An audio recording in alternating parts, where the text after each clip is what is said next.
Grease the dish that you want to make the bread and butter inside and set it aside. Next step, we are going to cut the edges of our white bread toast. Cut the white bread toast from the corner side to form a triangle. Spread some butter over the toast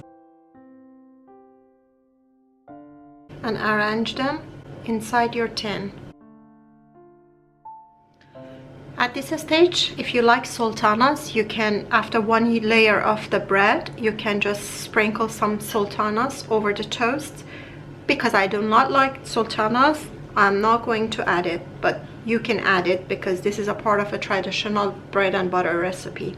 Once you added the sultanas, just go ahead and continue filling your dish, placing all the bread and butter over each other until you fill your dish. To make the batter, in a bowl we add 2 of our eggs and 1 egg yolk. Add the sugar, add the cream, add the vanilla.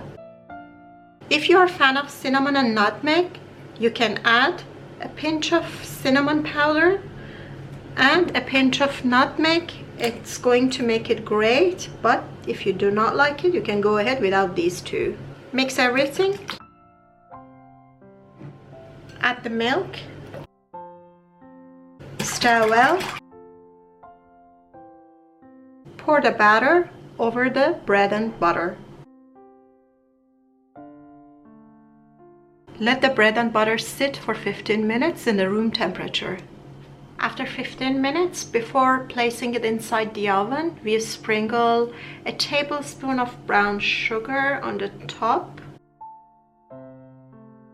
Place it to the preheat oven of 180 centigrade or 350 Fahrenheit for 20 to 30 minutes, and for about 2 minutes turn on the grill to have a golden top.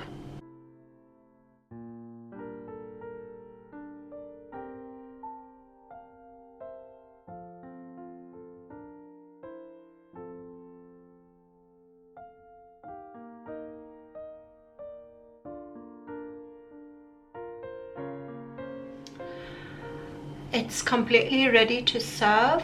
If you want, you can leave it more so that you will get a more golden top. I was happy with this, and you can scoop and serve it.